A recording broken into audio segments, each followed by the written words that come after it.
Bonjour, vous allez voir une courte vidéo qui se propose de ridiculiser le propos biblique, via l'autorité de la science et de la biologie. Je vous propose donc une courte épreuve de 3 minutes, afin de voir ce qui est dit avant de répondre. Selon la Bible, Adam et Ève avaient pour mission de procréer afin de peupler le monde. Mais si l'on analyse l'histoire du point de vue de la science et de la biologie actuelle, l'affaire n'est pas aussi simple qu'on pourrait le penser. Aujourd'hui, nous allons examiner les terribles conséquences de la création d'une espèce uniquement à partir de 2 personnes. Tout d'abord, remettons les choses dans leur contexte, en dehors d'Adam et Ève. Il n'y aurait personne d'autre sur Terre. Cela signifie que si elle a des problèmes lors de l'un de ses accouchements, elle n'aura pas de médecin pour la soigner et la guérir à temps. D'autre part, s'ils ne savent pas cultiver, ils épuiseront rapidement leur réserve de nourriture. Toutefois, ce n'est pas l'obstacle le plus complexe. Que se passerait-il si tous les habitants de la planète venaient de la même famille ? Les fils et les filles d'Adam et d'Ève devraient procréer entre eux pour perpétuer l'espèce, et ainsi de suite. Mais en plus, il y a un risque que les bébés naissent avec des handicaps. Une étude réalisée entre 1933 et 1970 a montré que 40% des personnes dont les parents étaient au premier degré présentaient des pathologies graves, et 14% d'entre eux ont fini par décéder. La génétique dit que nous avons tous 2 copies de chaque gène, l'un hérité de nos pères et l'autre de nos mères. Mais lorsque les copies sont identiques, c'est-à-dire qu'elles proviennent de la même famille, des variantes récessives apparaissent, qui ne se manifesteraient pas autrement. Un exemple clair est celui de Charles II, qui était roi d'Espagne au XVIIe siècle. Il a été victime des unions entre cousins, neveux et oncles de la maison de Habsbourg. Le monarque est né avec d'innombrables handicaps physiques et mentaux qui ont fait de sa vie un enfer. Il n'a appris à marcher qu'à l'âge de 8 ans et ne pouvant avoir d'enfants, il a fini par éteindre sa famille. Cependant, Adam et Ève auraient eu une lueur d'espoir. Il y a de fortes chances qu'au fil du temps, des mutations génétiques aient eu lieu, permettant ainsi d'obtenir la diversité espérée parmi les humains. Mais cette possibilité est aussi lointaine qu'improbable. Ils auraient dû faire appel uniquement à la loterie des gènes. En bref, 2 personnes pourraient repeupler le monde l'une avec l'autre, mais ils auraient besoin non seulement d'énergie et de soins, mais surtout de chance. De beaucoup de chance. Et attention, nous ne sommes pas contre la religion, c'est une bonne chose de croire, mais il y a des choses qui ne doivent pas être prises au pied de la lettre.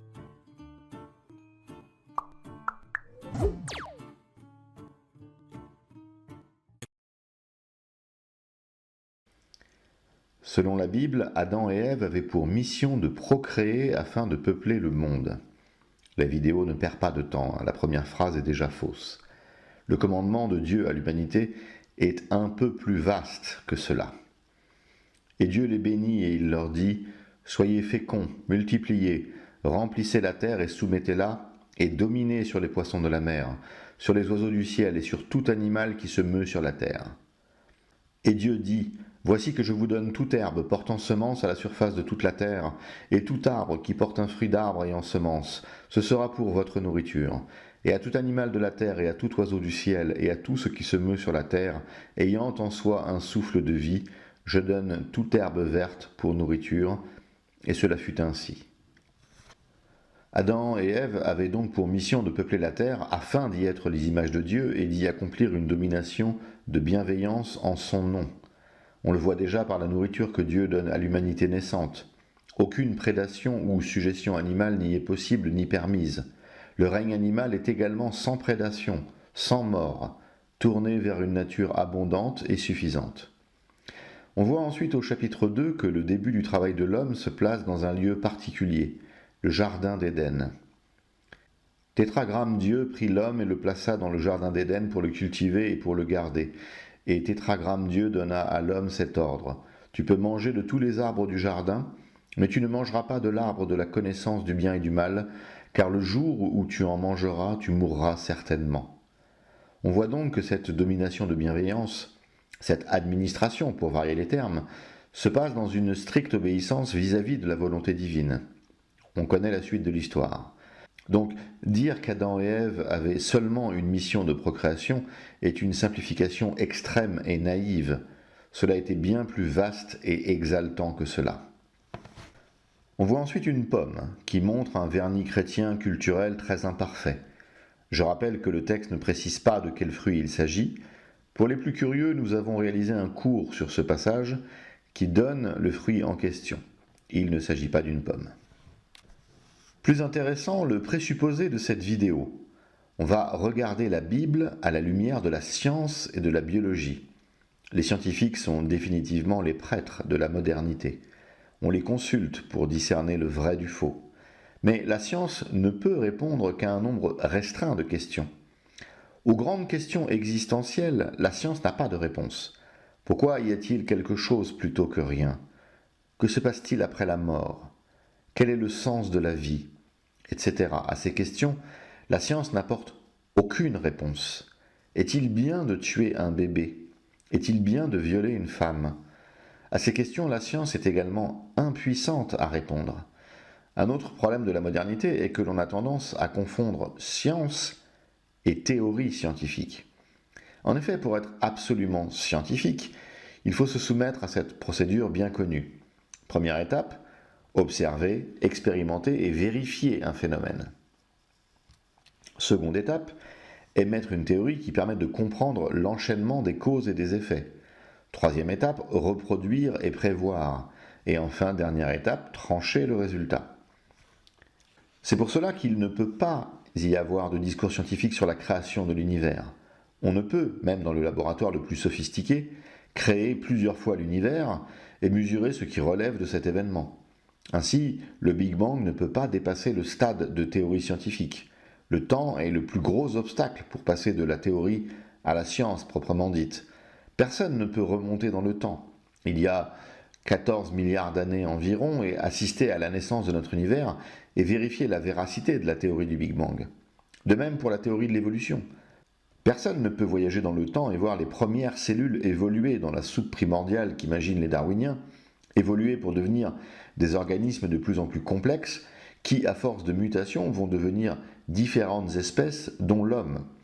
Tout ce qu'ils peuvent faire, c'est regarder des fossiles, les dater de façon plus ou moins pertinente, puis imaginer des choses entre ces différents fossiles.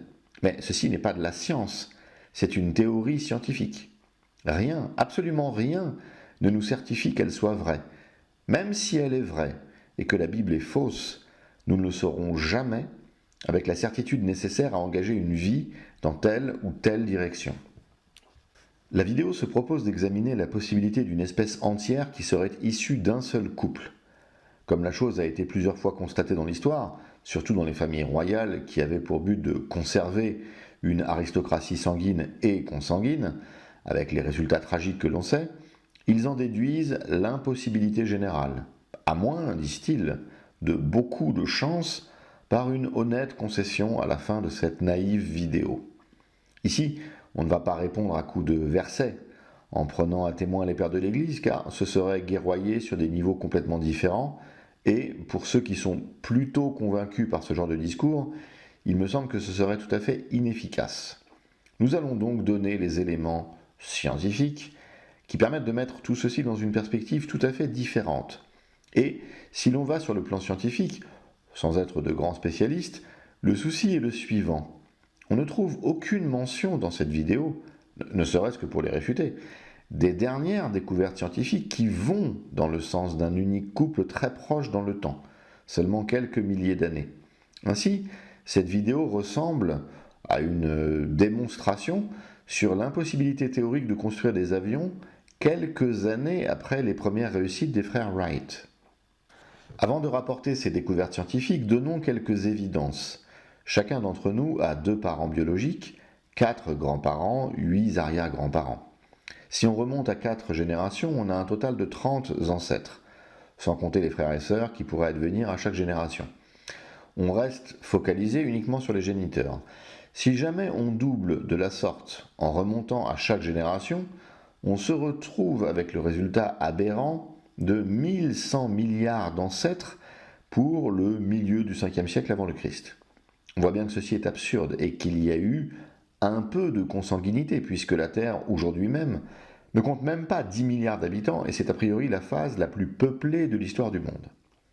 Cette consanguinité n'a pas fait peur aux soi-disant grands esprits de notre monde. Le facétieux Charles Darwin ou encore le célèbre Albert Einstein ont tous les deux épousé leur cousine.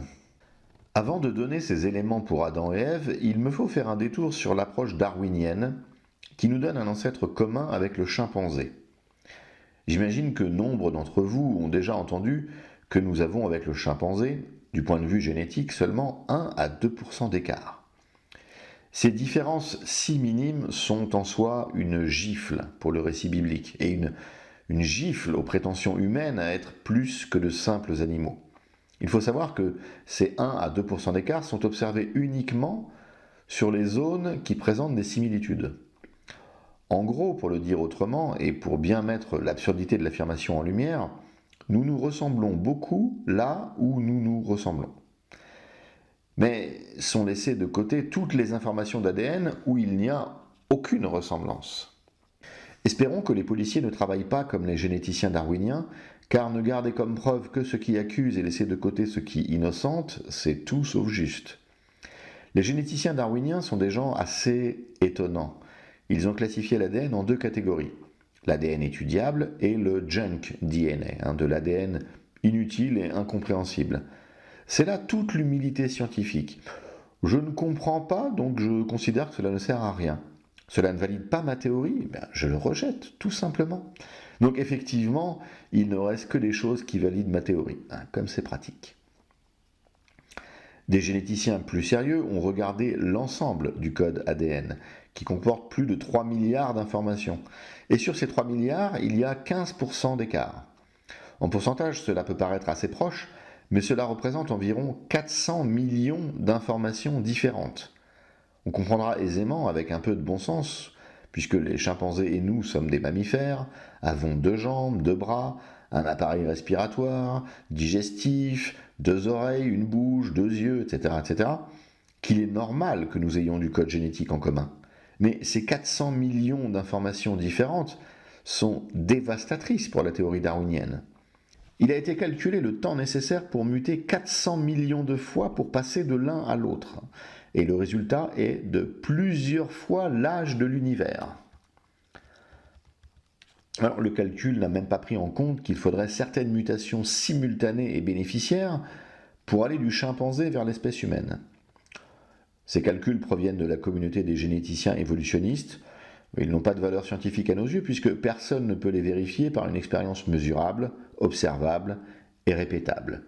Néanmoins, la science, la biologie, qui est censée invalider le récit biblique, arrive à la conclusion renversante qu'il est bien plus logique et simple d'admettre 2 codages génétiques différents avec de grandes similarités, mais avec trop d'écart pour imaginer la moindre évolution. Le temps, qui était la grande astuce pour enterrer le récit biblique, le temps lui-même vient à manquer. Le mensonge se retourne contre lui-même.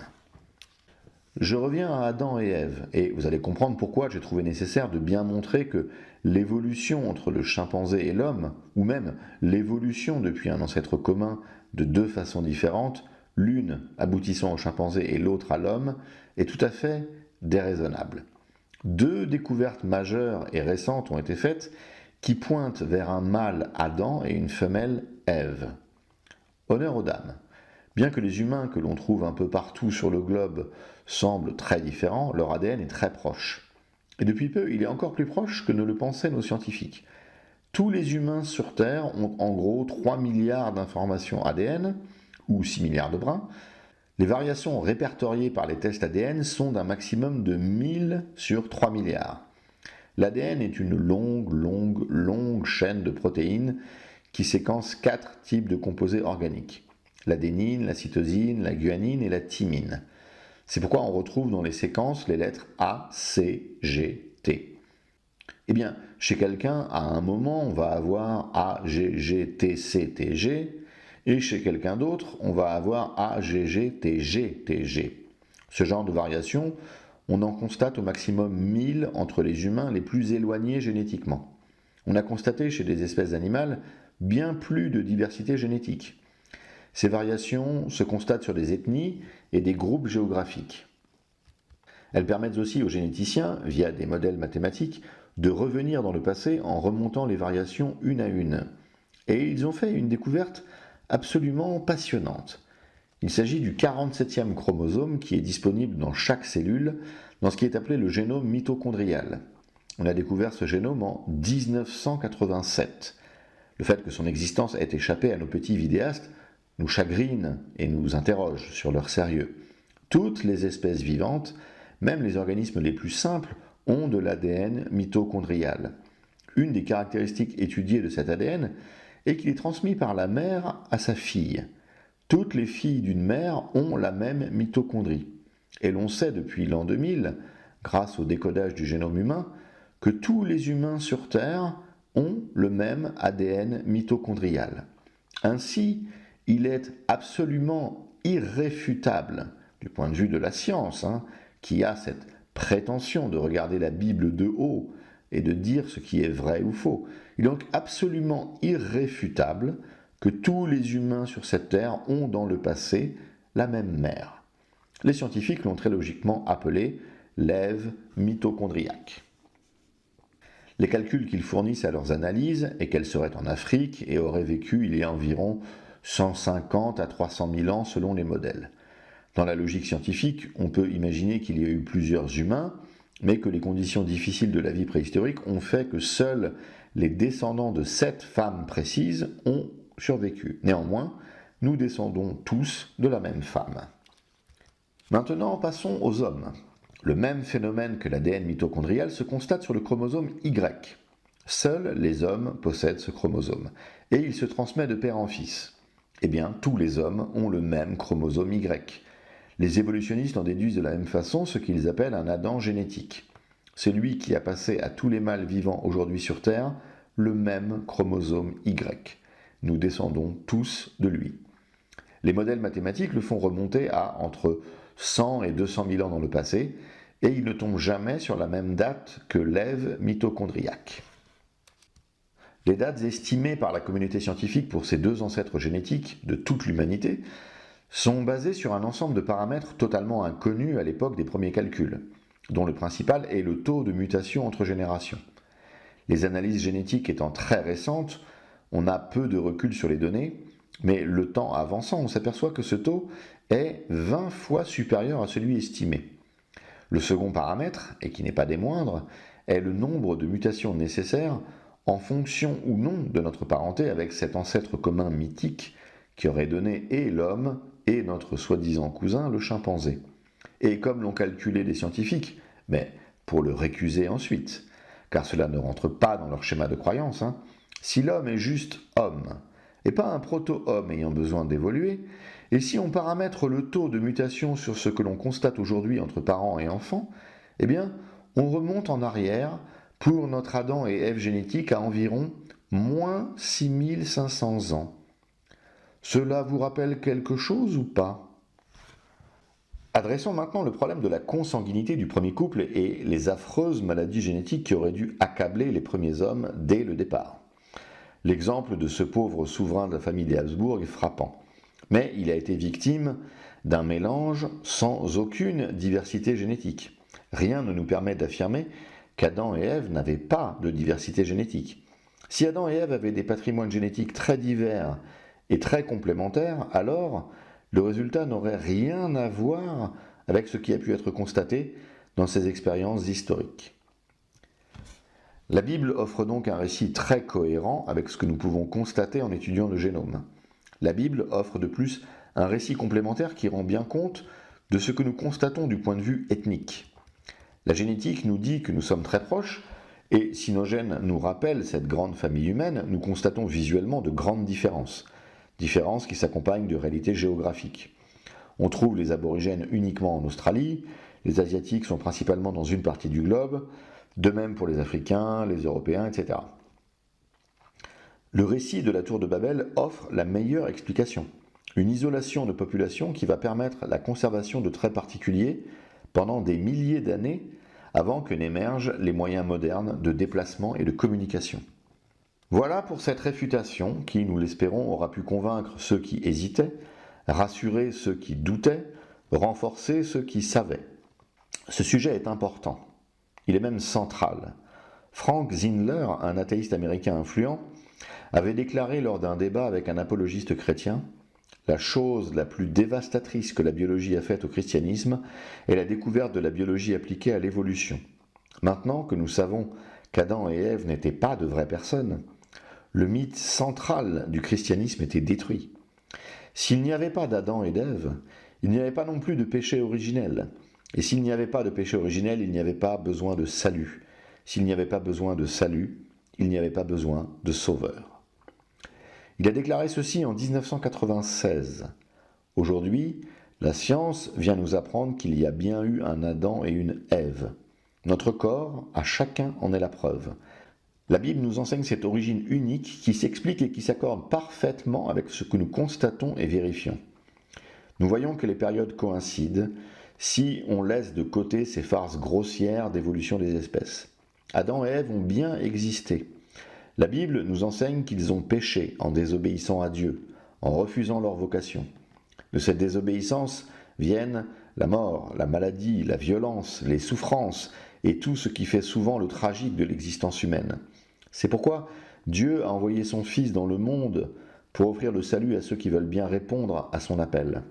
Comme le dit saint Jean dans son évangile, parlant du Christ, « Mais quant à tous ceux qui l'ont reçu, il leur a donné le pouvoir de devenir enfants de Dieu, à ceux qui croient en son nom. » Le Christ permet à l'humanité de renouer avec ce lien primordial qui a été brisé dans le Jardin d'Éden. La vidéo que nous réfutons déclare en conclusion « Et attention, nous ne sommes pas contre la religion, c'est une bonne chose de croire, mais il y a des choses qui ne doivent pas être prises au pied de la lettre. » Le proverbe dit qu'un peu de science éloigne de Dieu et que beaucoup en rapprochent.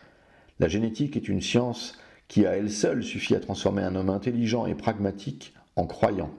Croire en Dieu est la première étape. Constater qu'une intelligence absolument colossale a créé cet univers infiniment complexe est l'évidence même. Une simple cellule est plus complexe qu'une navette spatiale. Les sornettes d'évolution ne sont là que pour vous voiler la vérité, la seule vérité. Un Dieu créateur et souverain. Mais ce n'est pas suffisant de reconnaître le Créateur en contemplant sa création. Il faut passer par son Fils, celui envoyé pour nous sauver, qui a payé ce prix effroyable sur la croix pour nous. Il a fondé une Église qui ne pliera jamais contre l'enfer, dont le Maître dirige ce monde. Église qui détient la parole du Christ, son enseignement, qui est l'arche de Noé dont chacun a besoin pour arriver à bon port dans ce monde et dans cette vie. Vous n'avez qu'une seule vie. Il n'y a pas de deuxième chance, il n'y a pas de réincarnation. Il faut entrer dans cette Église, dans cette assemblée de ceux qui veulent être les enfants de Dieu. Bienvenue dans les catacombes.